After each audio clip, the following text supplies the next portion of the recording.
پہنچ گئے تھوڑی سے کام کیونکہ یہ جو آخر میں حدیث شریف رکھی ہے نا جی، یا آپ یہ سمجھیں کہ سارف کرنے پر جب تڑکا لگتا ہے نا تو جب دم دیا جاتا ہے چاول کو تو تب اس کی خوشبو ظاہر ہوتی ہے، یہ وہ دم ہے۔ اس کو دورہ بھی اسی لیے کہا جاتا ہے کہ آپ نے جو پڑھا ہوا ہے بس اسی کی دہرائی ہے، دورہ کا مطلب یہ۔ حقیقت بات یہ ہے، تجربہ شاہد ہے اس پر کہ دورے میں جو پہنچ گیا، بہت سے طلبہ ہوتے ہیں جن کو بہت مجبوریاں ہوتی ہیں تو ہم ان کو شارٹ بھی کرا دیتے ہیں، دورے تک چلے جاؤ، چلو 1-2 سال چھوڑ دو، گھر میں ایسی مجبوری ہے، شادی شدہ ہے، بچے ہیں، کوئی سے مسائل ہے، جب دورہ کر لیا تو دین کی خدمت اللہ نے ان سے بھی لے لی۔ 6 سال میں مثلا بہت عالم بن گیا، لیکن اگر ایسا نہیں ہے، دورہ نہیں کیا تو رہ گیا، تو علم کی پوری جو نسبت اس میں منتقل ہوتی ہے، تو بہت اہمیت کا۔ ڈاکٹر عبدالرزاق صاحب ہمارے استاد تھے، فرمایا کرتے بھائی اگر ایک ٹانگ پر کھڑے ہو کر بھی یہ سال گزارنا پڑے نا تو ایک ٹانگ پر گزار دینا، لیکن سستی نہیں کرنا، ایسی تاکید فرماتے تھے۔ اس وجہ سے یہ چونکہ صحابہ کرام کی نسبت اس حدیث سے منتقل ہوتی ہے، جیسے انور شاہ صاحب فرماتے تھے اہل الحدیث و اہل النبی، حدیث پڑھنے والے صحابہ کی طرح علم یصحبوا نفسہ انفاسہ صاحب، اگرچہ رسول صلی اللہ علیہ وسلم کی ذات مقدس کی صحبت تو نہیں ملی لیکن الفاظ کی صحبت میں۔ تو اب صحابہ کی اور سارا دین کا کام صحابہ نے کیا، ان کو دین میں اللہ نے استعمال کیا، ہر شعبے میں استعمال کیا۔ تو جب یہ نسبت آ جاتی ہے اور اس نسبت کو صحیح معنی میں طالب علم لے لیتا ہے تو اس کو اللہ پھر استعمال کرتے ہیں، جس شعبے میں چاہیں گے وہ ان کی مرضی ہے، لیکن وہ اس قابل ہو جاتا ہے کہ اب مولا تعالیٰ ان کو اپنے کام میں استعمال کرے، تو بڑی اہمیت اس کی۔ ہم نے دورہ حدیث کیا اس وقت میرے خیال میں 4 گھنٹے سمجھیں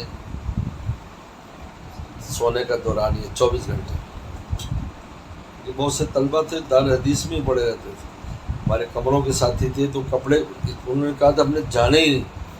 ان کے کپڑے سامان ہم کمرے سے لاتے تھے اور ان کو دیتے تھے اور لے کے جاتے تھے، ایسے بھی تھے۔ آج بڑے بڑے مشائخ ہیں، وہ کام کر رہے ہیں، ان سے کام لے رہے ہیں، تو بہرحال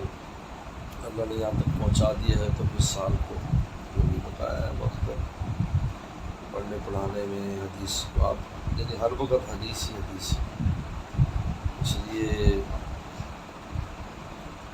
بہت سے تو وہ کہتے تھے بھائی اس میں تو ہر وقت ہے، رسول اللہ نے کہا فرمایا رسول اللہ کہاں بیٹھے، رسول اللہ کیسے کہ رسول اللہ کیسے تھے، آئیے 24 گھنٹے یہ بات ہے، سبحان اللہ، ہر وقت ہی جس طرح ابتدائی درجوں میں ذرا ذرا بھائی چل رہا ہوتا ہے، قسم پہ دماغ پر یہ سے اور کوئی کام نہیں، آخری درجے حدثنا بہرحال ماشاء اللہ۔ اور آپ جس عمر میں پڑھ رہے ہیں اس میں تو احساسات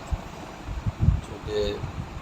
زیادہ اہم ہوتے ہیں، آپ لوگ کیونکہ بڑی عمر میں پڑھنے والے کا احساس اور ادراک زیادہ ہوتا ہے، طالب علم ہوتے ہیں ان میں تھوڑی غفلت بھی ہوتی ہے، بیچارہ پڑھ کے نیچے سے آ رہا ہوتا ہے، تھک چکا ہوتا ہے، تو فائدہ ہوگا، اسی اجازت سے بھی انشاءاللہ بہت برکت ہوگی، کیونکہ بہت اونچی اسرار ہے۔ اس کراچی کے جو اوپر کے درجے کے محدثین تھے جو جا چکے ہیں، یہ کو ہے اس کراچی کا ٹاپ کے وہ ہے، حضرت بنوری اور مفتی شفیع صاحب کے بعد کے جو طبقہ ہے یہ سب وہ لوگ ہیں، اوپر کا جو طبقہ وہ یہی حضرات ہے، حضرت بنوری تھے، مفتی شفیع صاحب اس درجے کے، یہ اول درجہ یہ وہ پاکستان بننے کے بعد ہی شروع ہوا 1955 سے، حضرت بنوری تھے، مفتی شفیع صاحب 2 بڑے تھے یا ان کے سملر لوگ، وہ گئے تو ان کے بعد جو طبقہ وہ یہ سارے ساتھ سے، یہی ان میں کتنے ہیں جو مفتی تقی صاحب کے استاد ہیں، مفتی نفی صاحب یعنی تیسرے طبقے میں مفتی تک صارف وغیرہ آتے ہیں. جو مفتی ویلسن ٹونکی رحمہ اللہ سے بھی پڑھا اور مولانا بدیع الزمان صاحب اس میں ہے ابو داؤد شریف میں، ان سے بھی مفتی تک صاحب نے پڑھا. یہ مفتی رشید صاحب وغیرہ کا جو طبقہ ہے نا جی، یہ وہ طبقے کے لوگ